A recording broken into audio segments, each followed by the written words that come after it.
Good afternoon to those who are in attendance. Welcome to today's NLSA Best Practice webinar.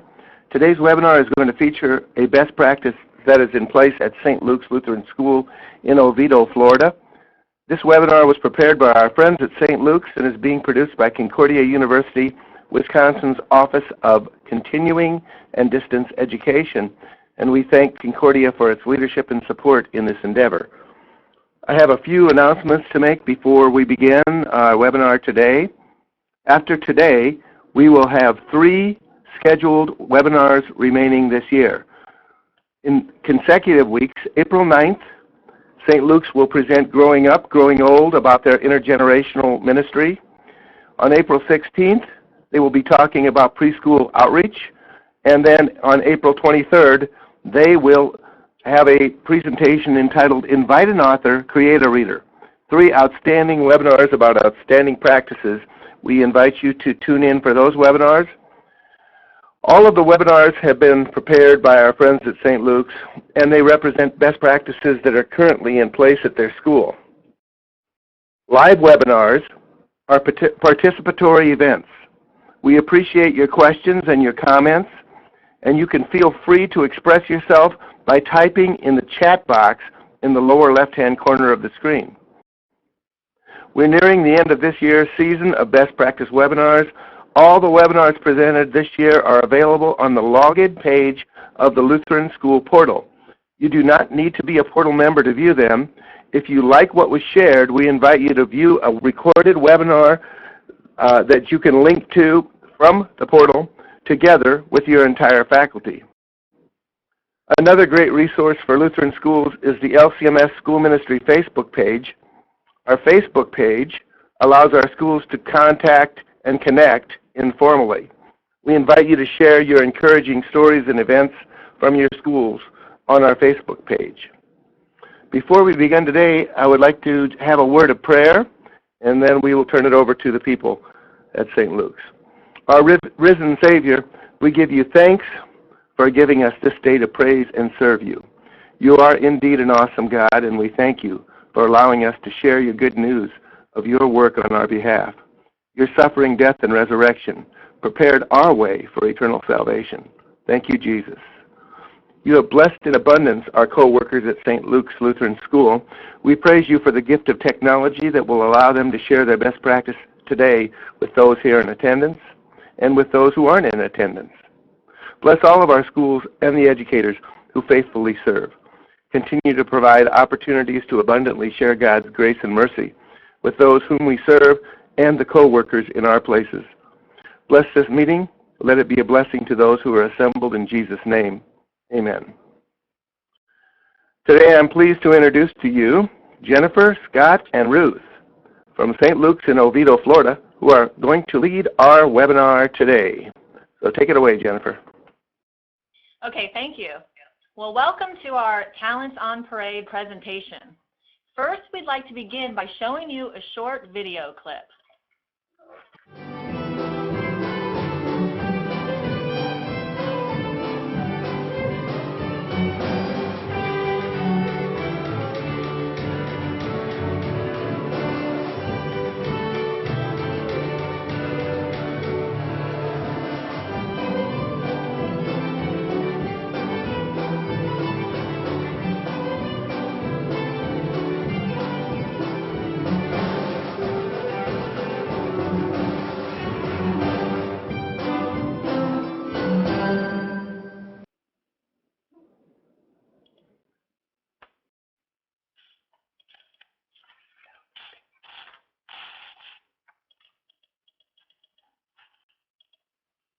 Okay, thank you. I hope you enjoyed that video clip. Well, good afternoon. My name is Jennifer Follett. I'm the middle one in the picture that's in front of you. I currently teach 4th grade at St. Luke's Lutheran Church and School in Oviedo, Florida, and you are in for a real treat. I'm excited to introduce 2 people that brought the vision of St. Luke's Talents on Parade into existence, Mr. Scott Baumer and Miss Ruth Wiedenmann. Scott teaches a variety of music groups, including strings, harps, keys, bands, and drums. Ruth presently teaches 4th grade and handbells. She also serves as the church organist. So why do we do this? Well, we do this to share God-given talents with one another. Not all students may shine academically, but they may shine in other areas, such as art, music, poetry, or even dance. We do this to develop an appreciation and a celebration of our differences. We do this to get all students involved and excited. We do this so that every child experiences fine arts activities. Hello, this is Lady Ruth, and I'm here today to tell you about some advice from past talent events. Our first talent show was years ago, I think way back 20-some years ago. We called it Sidewalks of New York. It was Friday evening from 5 to 9 p.m. We had Times Square in the gym with all the curriculum, cooking, collections, and stage performances. We had Carnegie Hall for live instrumental piano and singing performances. Each student had to submit 1 to 3 items. Each was judged and ribbons were awarded. The art display was called Metropolitan Museum of Art. Cute, eh? Well, let me tell you some problems. First one we had was with judging. Each category had to have 3 judges. You tried to find qualified judges in science and art and everything else. Plus, they had to have somebody who knew how to cook and how to do different things. And it was something. We had like 75 judges to find. Then to get the ribbons out. Some students' art looked like scribbles, while others looked like Michelangelo's. With 400 students, this first showcase of talents was a nightmare. Oh, also we must have had in the science department like 39 volcanoes out of 50 projects. Beware, you do not want all talents to be showcased. We actually had one student who wanted to show his skills in cracking a whip. I think we still have whip marks on our stage. We had some students who wanted to wear too skimpy outfits or sing songs with questionable lyrics. Pet snakes, lizards, and mice always draw a lot of attention, but sometimes not the best attention, especially if they get loose or have to be fed. Even little baby alligators can be quite vicious. We tried to scrunch all the events into a 5 to 9 p.m. time frame when parents would be available. It was just too chaotic. By eliminating the judging, these now start with chapel and go all day. It's amazing that parents can now make time to come to all parts of the day. I would suggest not to surprise your faculty 1 week before the event with lists of to-dos. Let them know the basics in September so they can actually help organizers during the year. Each year we evaluate what went well. At one time, we made this a 2-day event, which didn't work due to student sports commitments. We have tried to put too much into the event by including all the end-of-year events into 1 day, such as spring concerts. My suggestion would be to start out simple and then add the events into the whole day. This is Lady Ruth with advice from the past. Our school day begins with chapel. We begin Talents on Parade with all of the kindergarten through 8th grade students gathered in the sanctuary for chapel. This is a regular chapel service in which students use their talents to help do the following: usher, acolyte, sing, and play instruments.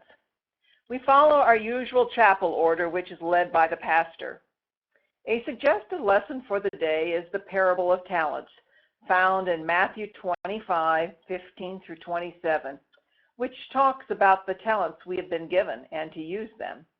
You could also use this chapel as a thanksgiving of the talents God has given.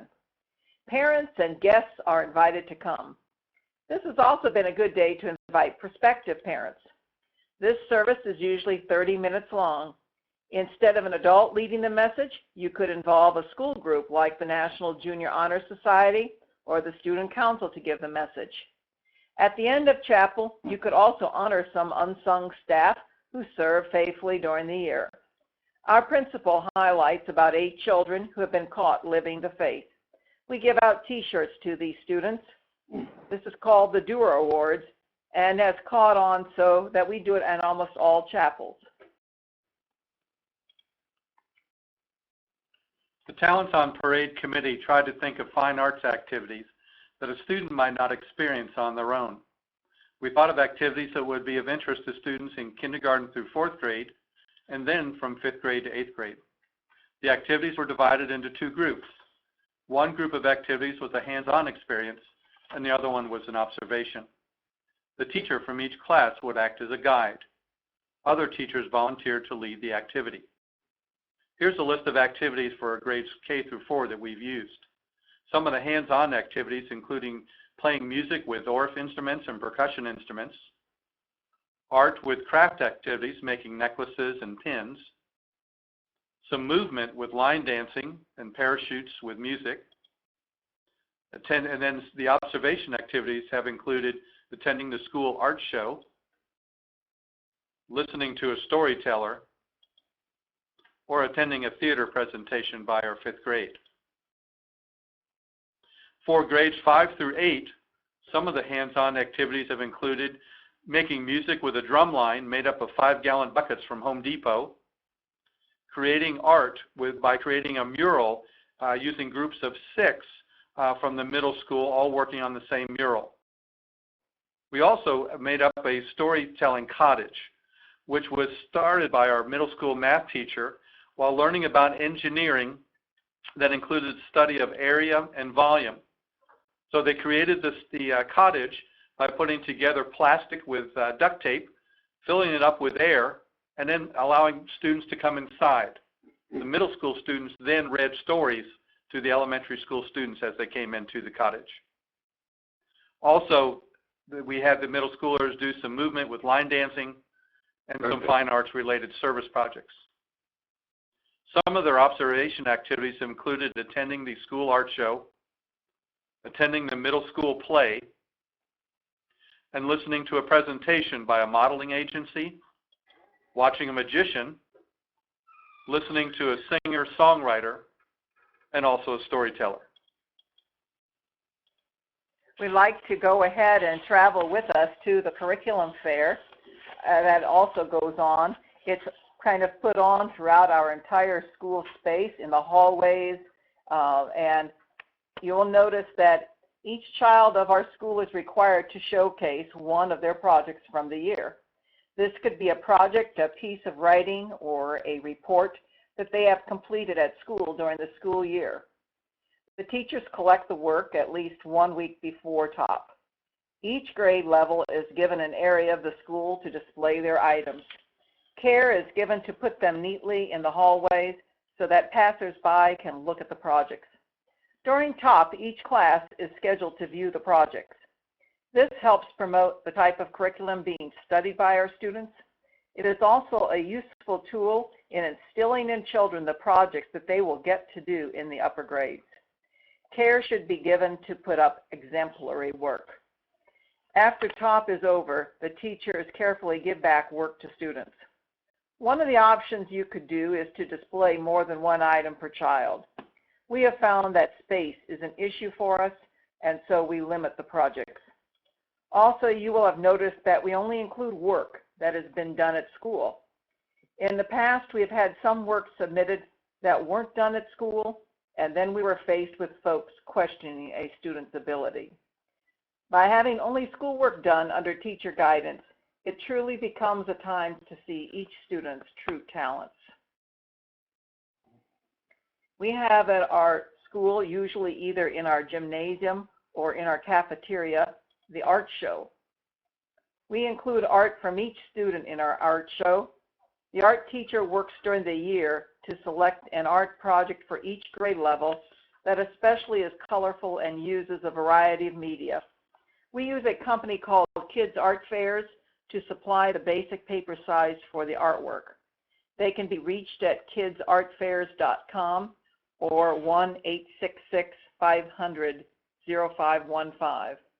The Kids Art Fairs company provides black frames to insert the artwork into and the wire frames to display the frames. Parents are invited to purchase the frame with their child's artwork. You will need at least the day before top to insert artwork and arrange the display. The Kids Art Fair folks will also help on the day of setup to make sure all is ready. This is usually a good time to have faculty help with inserting the artwork into the frames. It is recommended to leave the art show set up all day since parents visit throughout the entire day. At the end of the show, Kids Art Fairs will give a percentage of the profits back to your school art program. Now, throughout the day, the kids are traveling from place to place, but they all gather at a certain time, like 1 o'clock, for our school-wide poetry slam. The Poetry Slam is a competition in which poets recite their work in front of an audience and selected judges. At St. Luke's, 1 student per class participates in the Poetry Slam, grades 1st through 8th. The teachers are informed in advance that all students will write a poem as part of their regular classroom writing curriculum. Usually teachers do this during their scheduled poetry unit, traditionally done in April. The type and style of the poem is up to the teacher. 1 student in each class needs to be chosen from their classroom poetry competition. Now, teachers are given a rubric to use as a guide in order to pick the classroom winner.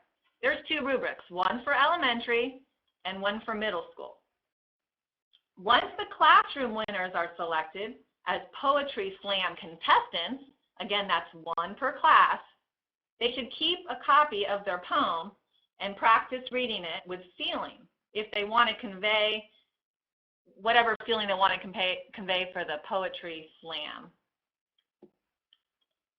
Now, Poetry Slam judges will also have a rubric to determine the school winners.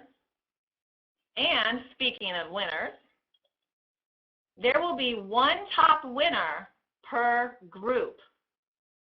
We have 3 different groups, 1st through 2nd grade, 3rd through 5th grade, and middle school.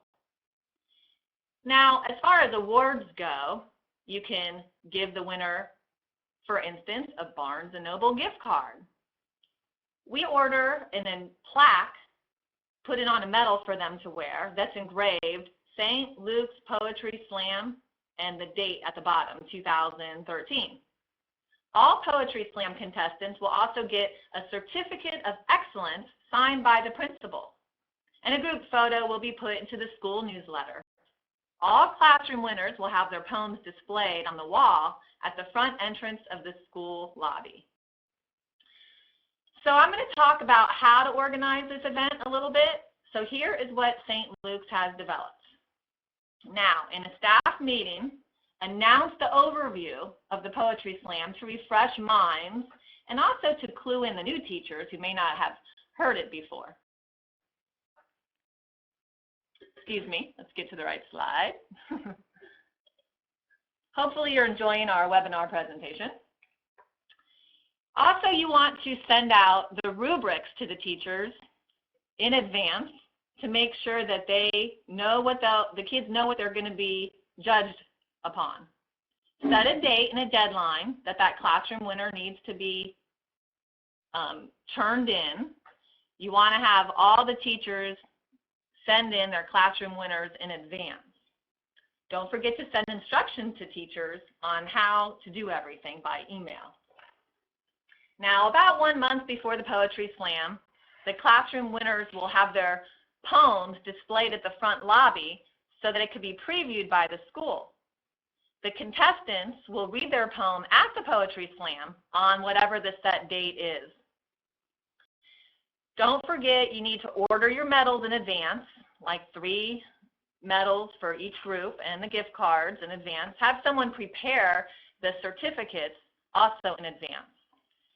Submit an article to the school newspaper to announce the Poetry Slam upcoming date so parents can go tell the grandparents and whoever friends that they want to bring in to watch their kids do their poetry slam. You might want to get a volunteer to type or scan a copy of the contestants' poems onto a PowerPoint slide. This will help the audience to understand that the poem that's being read, the words match what the kid's saying. Sometimes our kids get a little nervous, like me right now during this webinar, and they mumble, so it's nice to have a slide on the screen so that they can understand what the words are. Make sure that there's a tech person that can switch slides per contestant's reading. And you want to make sure they're in order of the readers. Use a large font because long poems can separate more than one slide. Don't forget to select your judges, 3 will do, and give them a rubric in advance. Now see, judges will be able to prejudge the contestants' poems that are submitted on paper. During the poetry slam, you need to think about your entertainment. Okay, our slides are switching on their own, so we are going to pause. There we go. Between the contestants reading their poems live in front of the judges, while the judges are hardworking and instead of having these long moments of silence while the judges are scoring up their scores for the people who are reading the poem, you can have time fillers. Here is a picture of Mr. Glanzer reading an upbeat or silly poem so that there isn't a void while the judges are scoring their student poems. So have a poem ready to be read after each contestant. A poem for 2 voices is fun to do. Make sure you remind your entertainers to choose poems in advance. It's better to choose more just in case more time is needed for the judges. All right, so on the day of the poetry slam, have an announcer open with prayer and explain that we snap instead of clap after the poem's read. And the announcer can also declare the winners at the end of the presentation. At the end of the presentation, the contestants will get a certificate and their medals. Then you can get them all together, take a picture to present it for your school newspaper. All this is done in about an hour of time for the poetry slam. Thank you, Jennifer. One of the things that we also get to highlight at our school is drama. And we have usually 2 presentations that are given. One is our middle school produces an actual play. One of the electives during the 2nd semester focuses on drama. The play is practiced during elective time, and then actual dress rehearsals with tech and lights happens during after school hours. Students help create costumes, deal with stage props, produce and promote the show. The actual play is selected by our middle school literature teacher. During TOP, the drama is slotted in the schedule so that the students and parents can view the production. After TOP is over, a cast party is enjoyed by the cast and production crew. We also sponsor a mini presentation that is like Reader's Theater. Since this presentation is for the kindergarten through 4th grade students, fractured fairy tales are used. They use a generic fairy tale backdrop each year. There are usually 6 to 8 students chosen to work on the presentation. Since the students are pulled out of class, they have to be academically advanced enough to miss some instructional time. They meet after school on the day before the performance for dress rehearsal. The students also write their own commercial that has a fairy tale theme. The presentation is about 25 minutes long from start to finish. This is directed by our enrichment teacher. Total production time is about 15 hours. We just want to pause for a moment to make sure you understand if you have any questions on our presentation that you can type them in, and we'll be happy to answer those questions. So feel free to go ahead and type in a question if you have. We will still talk about our World Showcase and our talent show, and then some budgeting before we end. The World Showcase is actually kind of the culminating event of our 6th grade students. This is a graded event as well as a highly participatory event. Each student selects a country. Research is done with their social studies teacher. Each student is asked to create a show board of their country, to provide a sample food native to their country, and a travel brochure. For 2 hours in the early evening, the students, dressed in their country's outfits, lure guests to taste their land's food and hear about 10 top reasons to visit their country. As you can see, this project is not only educational, but helps students to be creative and show global awareness. It's also kind of a neat time for the students to look at mission work that's being done around the world. Thank you. We love this idea too. In putting it together, our talent show, one of the driving forces that created the Talents on Parade was an attempt to consolidate all of the end of the year fine arts experiences into 2 days. In the past, we were trying to schedule an art show, a band concert, a choir concert, a middle school drama presentation, a poetry presentation, a 6th grade world showcase, a middle school dance, a 5K run, and a school auction, all in the space of 6 weeks. It was driving our parents nuts with all the evening activities in such a small amount of time. We were able to put all the fine arts events during the day on Friday up to 9 p.m. and then finish on Saturday morning from 9 to noon. Some years we have scheduled individual and group talents in a number of different rooms in the school. Some of the individual and group talents included singing, dancing, piano playing, bands, and singing duets. We schedule each presentation in the different rooms.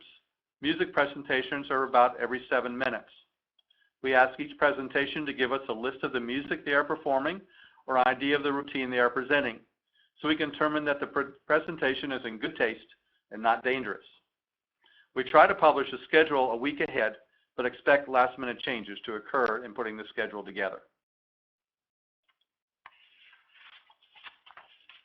Of course, how do you put all these things together without money?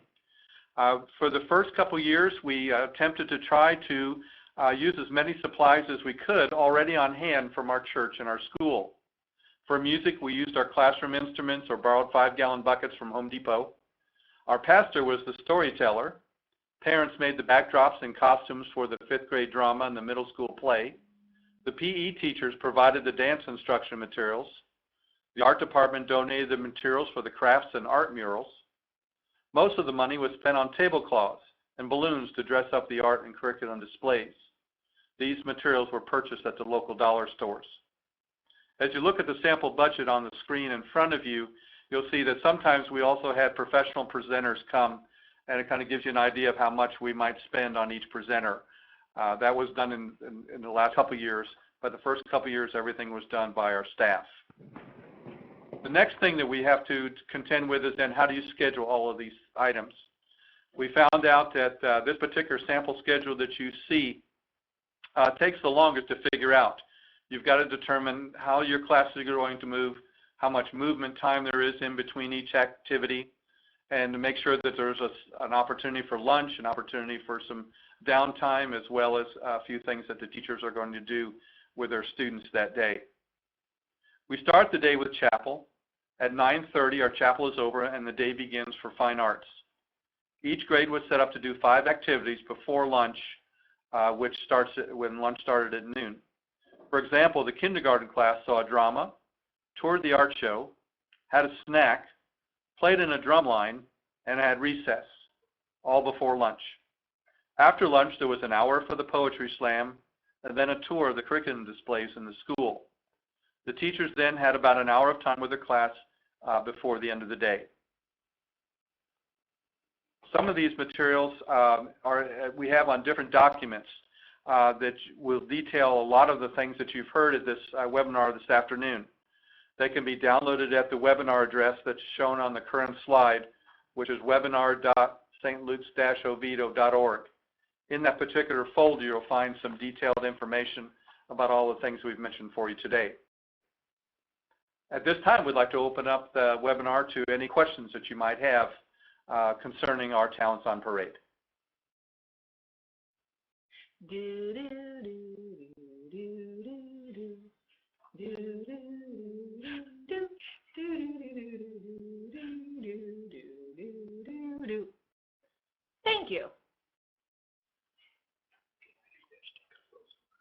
It says, really great ideas are shared here. We appreciate that.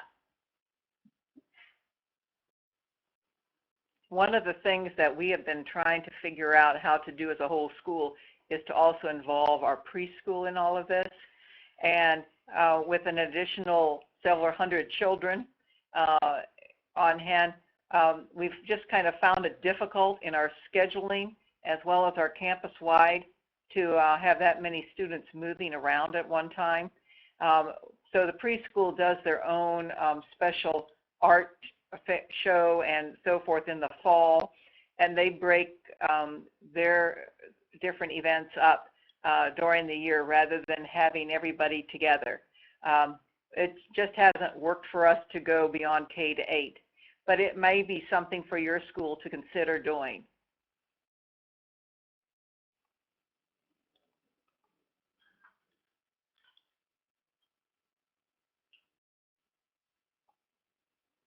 Okay, if there are no further questions, we would like to say thank you for coming on to our webinar. And again, if you would like some more information, go to webinar.stlukes-oviedo.org. Thank you and have a blessed evening. Thanks, guys. Great job. Thank you. Excellent presentation by everyone. We appreciate your time and your efforts. Next week, we'll have our next webinar on April 9th, Growing Up, Growing Old, Intergenerational Ministry at St. Luke's in Oviedo.